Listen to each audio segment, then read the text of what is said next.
While I was going through my late mother's things, I found an old, discontinued phone tucked away in the back of a drawer. It was the same one I'd used back in my senior year of high school.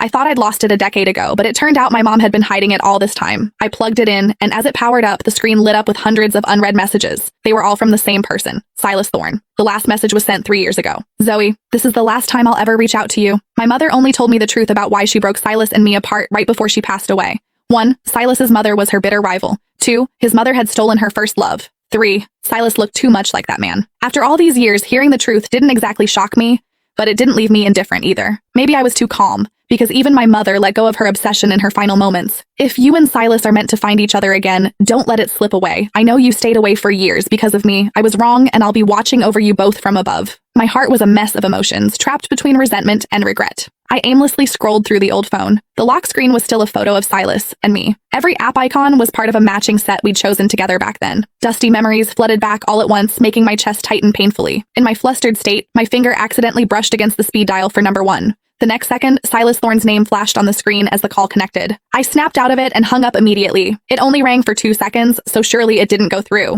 My fingertips went numb, and my heart hammered against my ribs. I quickly stood up, trying to focus on packing my mom's belongings into boxes. Suddenly, a violent vibration shook the room. Acting faster than I could think, I lunged back for the old phone, but the old phone was silent. The noise was coming from the phone in my pocket. I let out a breathless, dry laugh and answered it, only to be hit by another bolt from the blue. My father's condition had worsened, and he was being rushed into emergency surgery. I scrambled to the hospital as fast as my legs would carry me. Outside the ER, the red light was blindingly bright, making my heart lurch into my throat. The agonizing wait didn't last long before the doors swung open and a lead surgeon emerged, followed by a group of interns. I rushed forward immediately. "Doctor, how is my dad? Is he out of—" The word danger died in my throat as the man pulled off his surgical mask. A face that was both familiar and hauntingly cold was revealed. The boyish voice I remembered had been replaced by a deep, steady baritone. "The patient is out of the woods." My feet felt like they were nailed to the floor, and I forgot how to breathe. The doctor who had just saved my father was Silas Thorne. Unlike my internal chaos, Silas looked perfectly indifferent. His vitals are stable for now, but he needs to be in the ICU for 24 hours of observation. We'll need more tests to pinpoint the bleed and monitor his recovery. His voice was flat, devoid of any emotion. "A nurse will go over the details with you shortly." Every move he made screamed professional.